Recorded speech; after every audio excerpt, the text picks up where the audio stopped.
National council of education research and training, और स्वयं, यानी ये जो स्वयं है, study waves of active learning for young aspiring minds, तो स्वयं के माध्यम से भी, और ई पीजी पाठशाला जो हमारे ई कंटेंट्स हैं खास करके पीजी प्रोग्राम्स के लिए, वो ई पीजी पाठशाला पर अवेलेबल है। और ये जो मूक्स है आपका मैसिव ओपन ऑनलाइन कोर्सेज, ई ज्ञान कोश, यानी ये भी जो भी open and distance learning institutions के कंटेंट्स इस पर अपलोड है, and national institute of open schooling, इनका भी जो है। तो इस तरीके से ऑनलाइन या ये चीज़ें। फिर एक जो रिसर्चर्स के लिए जो सबसे बड़ी बात है, इनफ्लिप नेट सेंटर के द्वारा जो भी सर्विसेज प्रोवाइड की जाती हैं, उसमें से विशेष करके ये तो एक सिंपल बात है कि वो ठीक है 1991 में ये स्टार्ट हुआ था, और ये मतलब हमारे जो इंडियन यूनिवर्सिटी और कॉलेज की लाइब्रेरीज हैं, उनके नेटवर्किंग एंड उनके ऑटोमेशन के लिए जो उनका बेसिक जो एक ऑब्जेक्टिव था वो यही था। लेकिन उसके बाद धीरे धीरे इनका काफ़ी कई ऐसी एक्टिविटीज़ इनकी बढ़ती गई, और अब तो खास करके रिसोर्स शेयरिंग है ना, इन रिसोर्स शेयरिंग पर इनका काफ़ी फोकस है। इन जो हमारे जो एकेडमिक्स हैं, उनके रिसर्चर्स हैं, इसका जो ये था कि ये जो ऑब्जेक्टिव था मुख्य, उसमें यही था कि ये online accessing of information establish करना, और ये जो है नेशनल नेटवर्क या inter connecting various libraries and information centres in the country and to improve capability in information handling and service. अब इनके फंक्शंस, जो इनफ्लिप नेट के फंक्शंस हैं, अब जैसे इनफ्लिप नेट सेंटर है, मैं आपको सिंपल बात बोलूं, इनफ्लिप नेट सेंटर को समझने के लिए जो हमारे जो भी रिसर्चर्स हैं, ये हमारी लाइब्रेरी सर्विस में शामिल हो कि ये इसके बारे में एक मतलब जो भी रिसर्चर्स की जो सर्विसेज हैं मेरी लाइब्रेरीज में, उनके बारे में वो हमको सारे लिंक्स और वो उनको प्रोवाइड कर देना चाहिए। उनको हम जोड़ के रखें उनको। अब हमारे पास रिसर्चर्स जब आते हैं प्लेजरिज्म चेक के लिए, तो ये पता चलता है कि उनको शोध गंगा या शोध गंगोत्री, शोध सिंधु, ये सब कुछ भी आइडिया नहीं। मतलब ये researchers means not only for library science, अन्य professors and other research scholars, इनके लिए भी तो जरूरी है। शोध गंगोत्री, शोध गंगाई, शोध सिंधु, एनलिस्ट, शोध चक्र, शोध शुद्धि एंड ई पीजी पाठशाला। अब शोध गंगोत्री ये एक रिपोजिटरी है किसके लिए? Research in progress and PG dissertations के लिए। कि शोध गंगोत्री जैसा नाम है, सीधा सीधा शोध गंगोत्री मतलब जहां से गंगा जी निकली है, गंगोत्री का मतलब ये हुआ, तो शोध गंगोत्री मतलब शोध जहां से निकला है, उसको निकलने के लिए क्या होता है कि हमारा जो सिनॉप्सिस है रिसर्च के लिए, रिसर्च के जो प्रपोजल्स हैं, वो शोध गंगोत्री पोर्टल पर अपलोड है। हमारा कोई भी रिसर्चर्स देख सकता है। हमारे सुपरवाइजर्स जो रिसर्च करवा रहे हैं, वो अपने शोधार्थियों को अपने अंडर में जो उनको गाइड करें। हमारे एज ए लाइब्रेरी प्रोफेशनल हम अपने रिसर्चर्स को गाइड करें कि हाँ, आप सबसे पहले अगर शोध को शुरू करना है, आपको सिनॉप्सिस तैयार करना है, आपको प्रपोजल तैयार करना है, तो शोध गंगोत्री पर आप देख लीजिए, आपको गाइडलाइन मिल जाएगी। इसी तरीके से शोध गंगा जो ये ETD इलेक्ट्रॉनिक थीसिस एंड डिसर्टेशंस का जो पोर्टल है, शोध गंगा, इस समय 6 लाख थीसिस अपलोडेड हैं टोटल। अब उस पर आप जाएंगे, आपको बिना किसी फॉर्मेलिटी के, बिना किसी रजिस्ट्रेशन के, ओपन टू ऑल, कोई भी सर्च कर सकता है, कोई भी डाउनलोड कर सकता है, किसी एक चैप्टर को कर सकता है, पूरे चैप्टर को कर सकता है। जितने भी थीसिस हैं अपलोडेड, उनमें से आप अपनी पसंद की कोई भी थीसिस आप पूरी देख सकते हैं, समझ सकते हैं। पहले क्या था, पूर्व समय में थीसिस हमको रिव्यू ऑफ लिटरेचर के लिए लाइब्रेरी में जाना पड़ता था हमारे रिसर्चर्स को। आज जरूरत नहीं कहीं जाने की, हमारा रिसर्चर शोध गंगा के माध्यम से थीसिस, और उसमें भी सर्च करने का कई तरीका है, सब्जेक्ट वाइज, यूनिवर्सिटी वाइज, आपका टॉपिक वाइज, टाइटल वाइज, आप कीवर्ड से सर्च कर लीजिए। और लैंग्वेज वो भी, अगर आपका हिंदी, इंग्लिश, जिस लैंग्वेज में चाह रहे हैं उस लैंग्वेज का फिल्टर लगा दीजिए, तो आपको वो आपके काम की चीज मिल जाएगी थीसिस शोध गंगा पर। ई शोध सिंधु, अब शोध सिंधु है, नाम से ही पता है, लग रहा है शोध सिंधु। सिंधु क्या है? समुद्र है। Consortium for higher education electronic resources, एक कंसोर्टियम है ये हायर एजुकेशन के लिए, इलेक्ट्रॉनिक रिसोर्सेज के लिए। अब इसकी मेंबरशिप, और ये तो खैर अपना इंस्टीट्यूशनल मामला है। कोई अगर यूनिवर्सिटी है तो उसको ये वहाँ पर रजिस्टर्ड है, उसको सुविधा मिली हुई है। अगर कोई कॉलेज है तो उसके लिए एनलिस्ट है। हमारे जो कॉलेजेस हैं यानी national library and information services infrastructure for scholarly content, ये है। अब आप सीधा जाइए पोर्टल पर, आप देख लीजिए हु आर एलिजिबल, कौन कौन लोग एलिजिबल हैं इसमें। All colleges covered under section 12B and 2F of the UGC act. Non aided colleges except agriculture, engineering, management, medical, pharmacy, dentistry and nursing. इसके अलावा रजिस्टर्ड मेंबर्स फिर लॉग इन करके यहाँ जा सकते हैं लिस्ट। अब एक बहुत नया तो नहीं है, शोध चक्र भी। अब देखिए शोध चक्र कितना अच्छा पोर्टल है, इस पर लोग रजिस्ट्रेशन नहीं करवाते हैं, या इस पर जो है हमारे अभी बहुत कम यूनिवर्सिटीज ने MOU किया हुआ है इनफ्लिप नेट सेंटर शोध चक्र के लिए। अब शोध चक्र देखिए कितना अच्छा पोर्टल आया हुआ है कि जो रिसर्चर है वो रिसर्चर के लिए ये एक प्लेटफॉर्म दिया गया है। जैसे हमारा क्या कहेंगे उसको, जो ऑनलाइन जैसे रीडिंग या ऑनलाइन जो कंटेंट्स अवेलेबल होते हैं, हम ऑनलाइन पढ़ते हैं, यहाँ पर हम अपने इस पोर्टल के माध्यम से मेरा जो रिसर्चर है वो अपने सुपरवाइजर से और अपने रिलेटेड यूनिवर्सिटी से जुड़ा रहता है। उसका जो प्रोग्रेस है, क्या क्या काम हो रहा है, वो उस पर अपलोड करेगा। उसका वहाँ से जो सुपरवाइजर वो वहाँ से देख लेगा, वहाँ से वो डायरेक्शन दे देगा, और फिर मतलब पूरा एक उसका जो शोध का जो लाइफ साइकिल है वो यहाँ पर वो पूरा काम करता है। यानी ये Shodhchakra is an initiative of information library network centre under the guidance of university grants commission to help the academic community during their research life cycle. In Shodhchakra provide a unique space of the researcher, guide its supervisor and university to manage the research life cycle of research scholar, and this will work as a digital workspace wherein researchers can collect, store, organize and cite their research work. ये है मतलब ये पूरी आप research. इसी तरीके से विद्वान डेटाबेस है, expert database and national researcher network.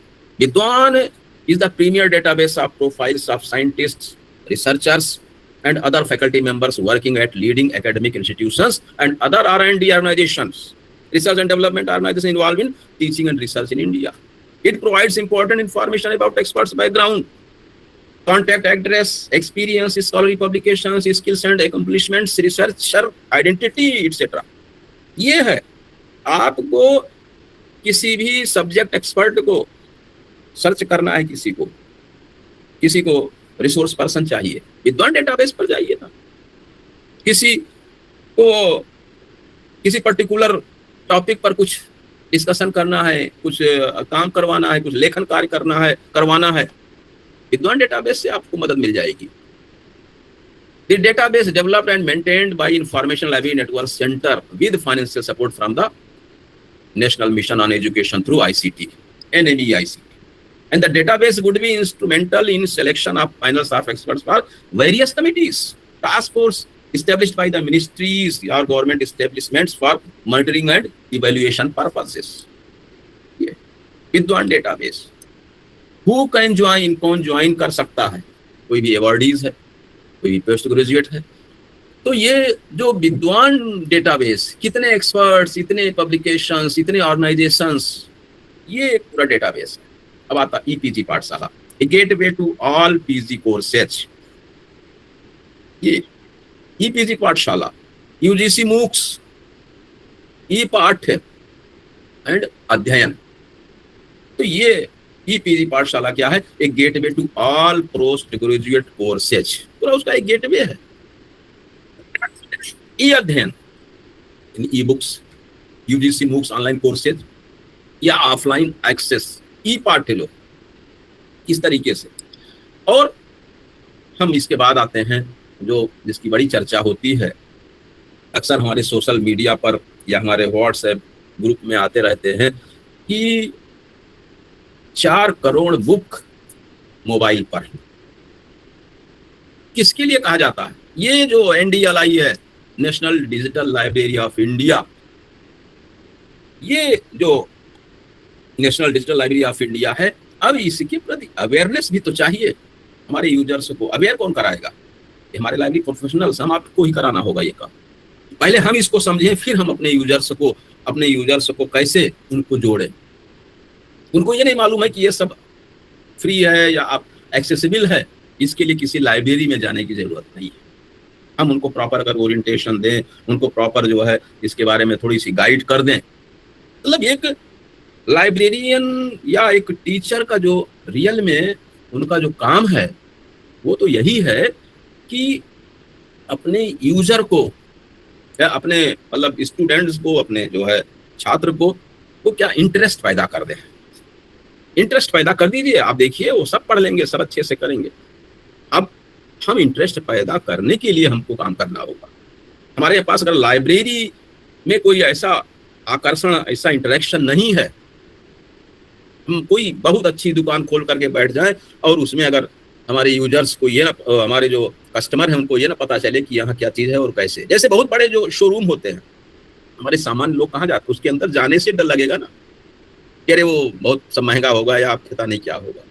हमको ये देखना है कि ये जो हमारी जो टीचिंग लर्निंग है, ये हम अपने जो मेरे जो सामान्य यानी आम जन हैं, जो हमारे छात्र हैं, हमारे युवा हैं, वो अट्रैक्ट हों, वो टीचिंग के, वो लर्निंग के प्रति, वो मतलब टीचिंग, वो रिसर्च पेपर तैयार करें, वो रिसर्च करें, वो अच्छे अच्छे क्रिएट करें, कंटेंट क्रिएशन में उनकी सहभागिता हो।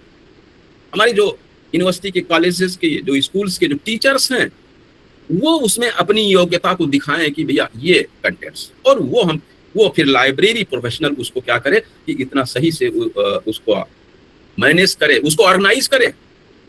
नॉलेज ऑर्गेनाइजेशन हम लोगों का विषय ही है।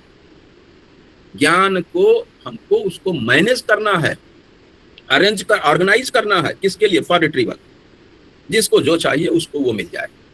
हम ऐसे ऐसे लेक्चर्स, ऐसे ऐसे बढ़िया वो क्रिएट करें, उसको डेवलप करें, कंटेंट को क्रिएट करके और फिर प्रोवाइड करें। क्यों नहीं, मेरे यूजर्स हैं वो हमको पढ़ने आएंगे, वो समझेंगे, पढ़ेंगे, बहुत अच्छे से करेंगे। लेकिन हमको उनके लेवल को समझना होगा। अभी मैं आप लोग सब, एक बहुत चर्चित है काकरोच पे कुछ चल रही है आजकल बहस, कुछ ऐसी चीजें। क्या है वो भाई? हमारा युवा क्या चाह रहा है? वो कुछ है नहीं ऐसा। आप ऐसी चीज क्रिएट करिए कि उसके पीछे लोग भीड़ लगा करके भागते हैं। हम हमारा जो, जैसे मान लीजिए कि कोई 10-12 का स्टूडेंट है, हमारा जो कोई यूजी या पीजी का स्टूडेंट है, हमारा कोई रिसर्च स्कॉलर है, या हमारे कोई प्रोफेसर हैं, विद्वान जन हैं, लेकिन उनको कुछ नई ऐसी, जो हमारे पास रिसर्च पेपर्स, रिसर्च जर्नल के रूप में मेरे पास वो कंटेंट आया हुआ है, अब हम उसको किस तरीके से अट्रैक्टिव रूप में उन तक पहुंचाएं कि वो उसको देखें और कहें वाह क्या बढ़िया। मतलब वो कि लालायित रहे कि वाह ये फला हमारे इस लाइब्रेरी से, या फला लाइब्रेरियन या लाइब्रेरी का वो स्टाफ बहुत बढ़िया चीज करके हमको दे रहा है। ये हमको बनाना होगा। तब हम ये जो हमारा जो ये स्मार्ट लाइब्रेरी है, या जो इसकी जो भी डिजिटल युग के जो लाइब्रेरी सर्विसेज हैं, हम तब वो अपने यूजर्स को जोड़ पाएंगे। मतलब जो चैलेंजेस हैं वास्तव में, रियल में, केवल बड़ी बड़ी बातें करें कि हम लाइब्रेरी को ऐसा डेवलप कर ले। भाई लाइब्रेरी है किसके लिए? अगर हमारा यूजर हमारे पास नहीं आ रहे हैं, उनसे वो लाभान्वित नहीं हो रहे हैं, तो क्या मतलब है उस लाइब्रेरी का? कोई टीचर है, अगर उसकी क्लास नहीं भर रही है, उसमें नहीं स्टूडेंट्स आ रहे हैं, क्या मतलब है उस टीचर के? उसको अपने को आज के हिसाब से चेंज करना पड़ेगा। आप एक जो टीचिंग लर्निंग या जो अपनी लाइब्रेरी की सर्विसेज हैं उसको अट्रैक्टिव बनाइए, इंटरेस्टिंग बनाइए, मनोरंजक बनाइए, तब वो इसका लाभ होगा। नहीं तो कोई मतलब नहीं है। सभी लोग लाइब्रेरी से जिस तरीके से अभी बीच में, मतलब ये इसी पर रिसर्च हो रहे हैं, रीडिंग हैबिट्स कम हो गई है, तो भाई इसका दोषी कौन है? हम ही आप हैं। हमें ये करना होगा, आपको ये करना होगा कि हमारे जो युवा हैं, हमारे जो और छोटे बच्चे हैं, वो लाइब्रेरीज के प्रति कैसे जुड़े। लाइब्रेरीज का नाम अब लाइब्रेरी केवल करने से तो बोरिंग हो जा रहा है ना, उसका कुछ ऐसा नाम जैसे काकरोच जनता पार्टी कर दिया और कितने फॉलोवर्स हो गए और क्या भीड़ लग गई। लेकिन ये कि वो सस्टेनेबल नहीं है, वो अस्थाई नहीं है। हमको लाइब्रेरीज को तो अस्थाई तो चाहिए, हमारे पास यूजर जुड़े तो वो जुड़ते रहें, बाद के लोग भी आते रहें। ऐसा नहीं कि कोई आप एक आध ऐसा कंटेंट क्रिएट किया है, उसकी भीड़ लग गई, उसके बाद फिर बंद हो गई, लाइब्रेरी में कोई नहीं आ रहा है, ऐसा नहीं होना चाहिए, ये कंटिन्यू। तो चलिए ये सब बातें तो हो गई। अब हम जो बात कर रहे थे एनडीएलआई की, अब एनडीएलआई में क्या है, कुछ नहीं है, केवल जो जितने जहां से जो भी कंटेंट्स हैं उनको जोड़ दिया गया है, उनको लिंक दे दी गई बस। कितना बढ़िया इनिशिएटिव है। अब उसके बाद लास्ट में बात आती है शोध शुद्धि। हमारी उन सब चीजों से, उन सर्विसेज का उपयोग करके हमने अपना थीसिस तैयार कर लिया, हमारा डिसर्टेशन तैयार है, प्रोजेक्ट तैयार है, अब उसकी जांच होगी। शोध शुद्धि जिसका नाम, देखिए नाम भी शोध शुद्धि, शोध की शुद्धता की जांच कर दी है यहाँ। Under the शोध शुद्धि initiative, universities and institutions across the country were provided access to original, formerly उर्कुंड नाम से था, उसके बाद वो ओरिजिनल हुआ, ए वेब बेस्ड प्लेजम एक डिटेक्शन सॉफ्टवेयर सिस्टम, ये था। फिर इसके बाद टर्नटिन और उर्कुंड उनका आपस में कॉन्ट्रैक्ट हुआ और वही ओरिजिनल नाम से आ गया। इसके बाद अभी 1 अक्टूबर 2023 यानी 2023 अक्टूबर 1 से इनफिलिप नेट सेंटर में ने ड्रिलबिट है ना, ये आपका इंडियन सॉफ्टवेयर है प्लेजियम चेक के लिए, ये प्रोवाइड किया हुआ है। इसके थ्रू इस समय प्लेजियम चेक होता है। अब ये प्लेजियम है क्या चीज, व्हाट इज इट?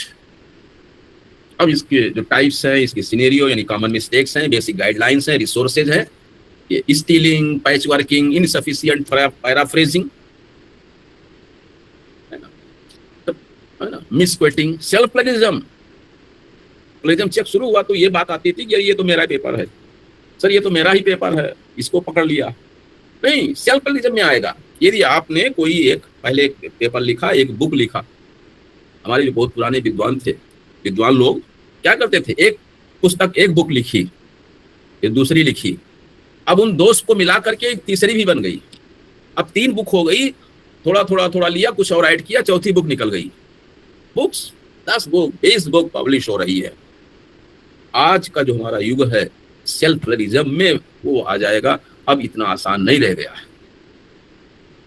आप अपनी एक बार आप उसका फायदा लिए, आप पब्लिश किया, फिर दोबारा उन्हीं चीजों को थोड़ा सा आधा किस बुक से लिया, आधा और नया लिख करके नया बुक बना दिया।